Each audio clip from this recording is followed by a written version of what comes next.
Hey ladies and gents, welcome back to my channel. If this is your first time, I would like to welcome you on board and kindly subscribe to my channel so that you see more of my tutorials. I would love for you to be part of my YouTube family, and to those who are my all-time ride and die subscribers, I love you very much and thanks for staying with me. Today's look is created with one of the most controversial palettes here on YouTube and Instagram. I had this palette, but I decided not to create a look with it because of the missed reviews.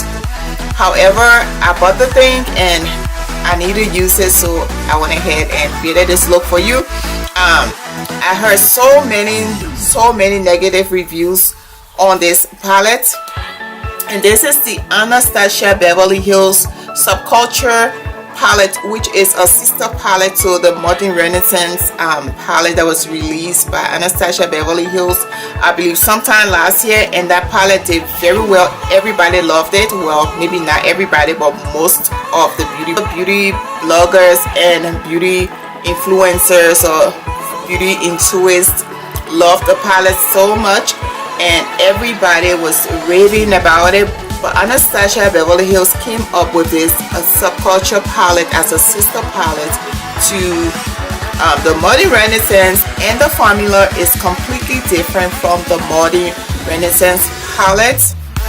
The shades in the Modern Renaissance palette blended out so beautifully. There was not a lot of kickbacks and all that from the palette, and there was less concern of, ooh, wow, what's wrong with this shade? This is not blending. You know, there was none of that.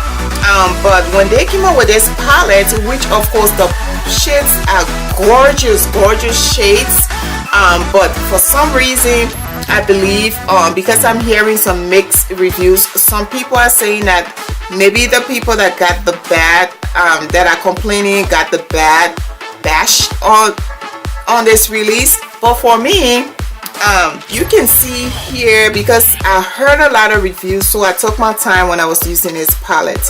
One thing I would like to say about the shades in this palette is that they are highly pigmented. There is a lot of pigmentation. So when you are using these, you probably want to go with a very light hand. The moment you touch it, it's going to really pack up on the brush, and that's the kickbacks that people are having regarding this palette. When I used these, I did notice that there were a lot of there were kickbacks, but I did not, you know, go with a heavy hand. If you see this in here, it was my finger that went through my fingernail that went through the palette. But anyway, the look that I created today is just a fall look, a fall grain look, and I hope that you guys love how it turned out. I was able to create this beautiful look using the colors Electric is the green that is on my lid. And so basically what I did was to take the shade Destiny, which looks like an olive green shade, but I applied black. It kind of applied dark gray, somehow grayish or black in my crease area. You guys gonna see that when I'm, you know, when I'm doing the tutorial. And then I went ahead and paired it with this shade for my other V shade. And then I used on the lid here, I used the shade Electric, which I just put all over my shade and also extended it to my other V, and so it gives it that gradient effect. So this is the finished look, and I hope that you guys love what I did with this controversial palette. And without any further ado, let's jump into the tutorial.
today's look is a tutorial using the Lancôme Teint and Idole